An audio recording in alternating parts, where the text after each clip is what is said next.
Chloe, pwede ba paturo ako dito? Oo naman, syempre ikaw pa ba? Ano ba hindi mo naintindihan dyan? Ito kasi yung kung paano ko ito ipapresent sa teacher natin eh. Ako ang bahala sa'yo. Gagawin kita ng script para hindi ka mahirapan. Ano ka ba, Francis? Hindi mo ba alam yan? Grabe ka naman. Mag-aral ka naman kasi. Uy, ano ka ba? Huwag ka naman ganyan kay Francis. Ano ka ba? Ang dali-dali lang yan, no? Grabe ka naman, Mika. Pwede ba wag mo ko itulad sa'yo? Kailan mo naman mahina yung utak ko eh. Ano ba yan? Tignan mo naman yung ano natin. Huwag ka nga. Bakit ang tagal mo, Eden? Ha? Saan ka ba nagaling? Alam mo, hindi kita binabayaran dito para bumagal-bagal, ah. Ayusin mo nga yung trabaho mo. Kung ayaw mong itapon ko sa pagmumukha yung saya mo. Ma'am, pasensya na po. Na-traffic lang po talaga. Traffic! Traffic ng mukha mo! Kita mo, nagugutom na yung mga kasama ko dito, oh. Bilisan mo doon! Magluto ka na! Bilis! Eden, ako na. Francis, anong ginagawa mo? Oo nga, Francis, huwag ka dumikit sa akin. Hindi mo ba siya namoy? Ang baho niya. Tutulungan ko lang eh. Sir, ako na po. Kaya okay niya, lang. Francis. Huwag na. Francis, bumalik ka dito. Iwan mo yan si Eden, ah. Tara na, Eden. Ba yan? Baka naman si Francis may gusto doon sa katulong niyo. Ako, Mika, hindi ako papayag, no? Kapal ng pagmumukha. Tingnan mo nga, dikit ng dikit doon. Wala ka ba napapansin? Malabo mangyari.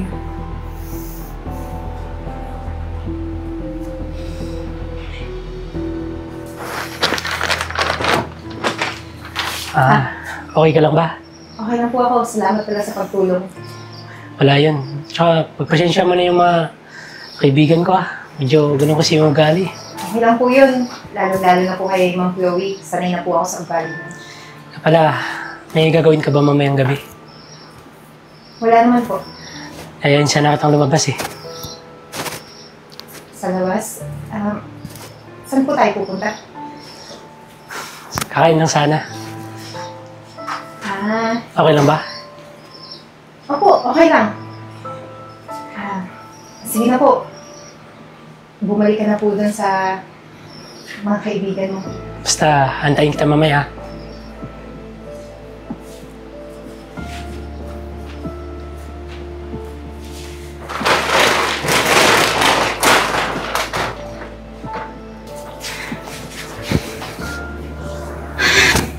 So, anong plano mo doon sa katulong niyo? Nako, Mika. Hindi ako makakapayag na mag-date yung dalawa, si Francis tsaka si Eden. Meron akong plano.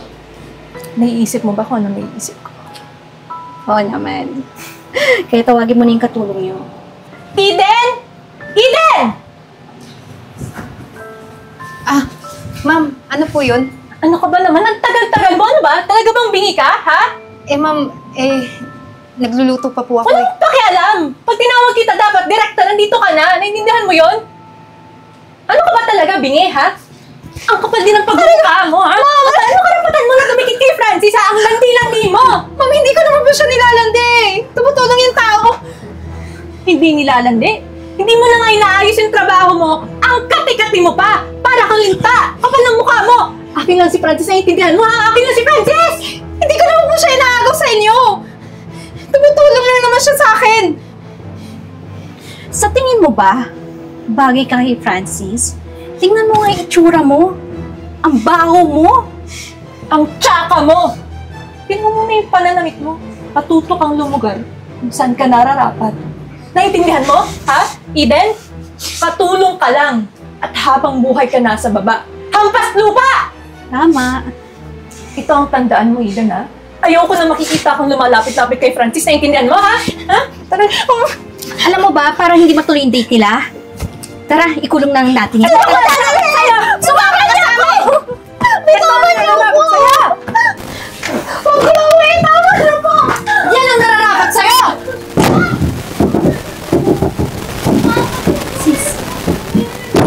Sis, sige na, gawin na mag-ayos ka na para makapaganda ka na sa date. Okay, sige. Tara.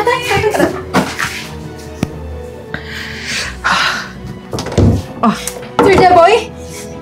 Sir Jeboy? Eden! Buksan niyo po! Tulungan niyo ako makalabas! Wait lang ha, kukunin ko lang susi. Sige po!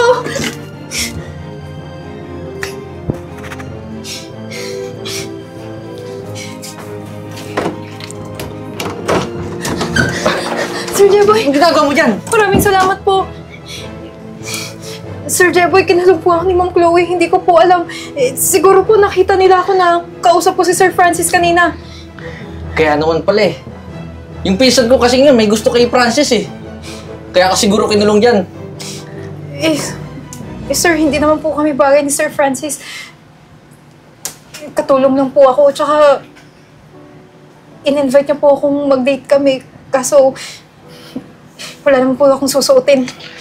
Naku, huwag ka naman problema sa susutin mo. Ako bahala sa'yo. Tara, sumama ka sa akin. Sir, sigurado ka po ba? Ayaw mo? Tara na. Let's go. Sino yan? Pasok! Open po yan. Marimar. Oh, Jeboy! Anong ginagawa mo dito? Tsaka, sino yan? Yan ba yung sinasabi mo girlfriend mo? Puro ka talaga kalokohan. Ito yung katulong ni Chloe. Oo, may naalala ko na. Katulong, oo. Bakit? Marimar, pwede mo ba siyang tulungan kasi may date siya kay Francis eh. Kaso, ang pangit ng suot niya, di ba? Baka pwede mo siyang bihisan. Ano ka ba naman, Jeboy? Ikaw talaga.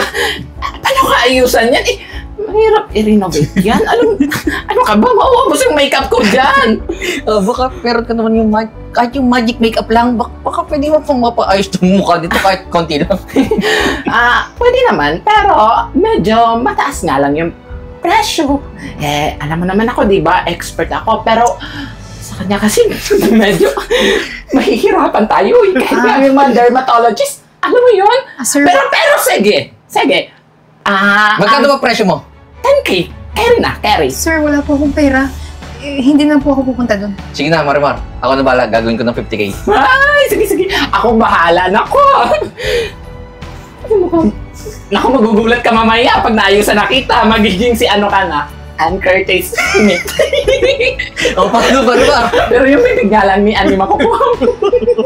Sige na. Ako na bahala mag-aayos sa kanya. Sige na, bahala Oo nga. Sige na, mauna ako. Basta yung presyo, ha?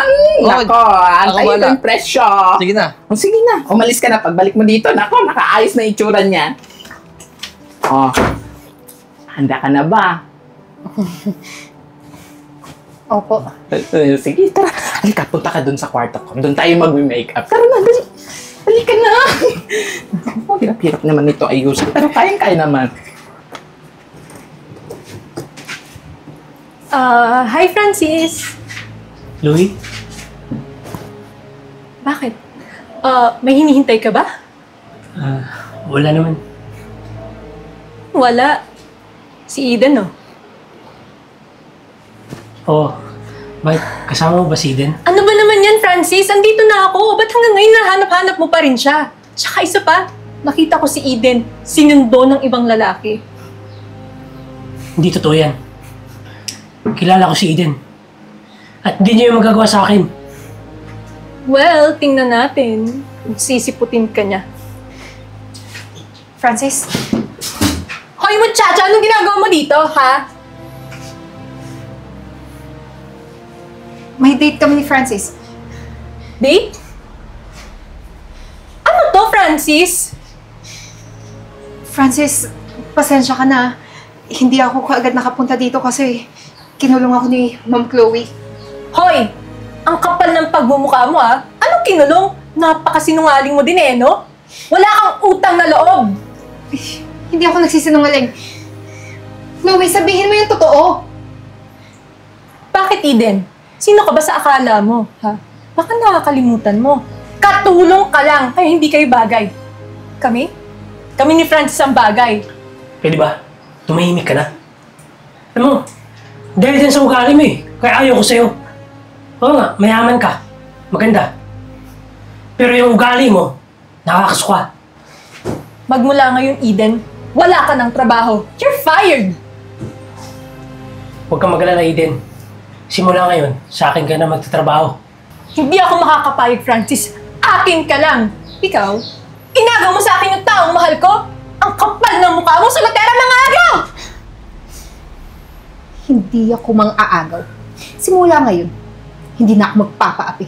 Lalo na sa'yo! Pwede ba, Chloe? Umalis ka na. At wala kang karapatan. Saktan si Eden. Buka mo na.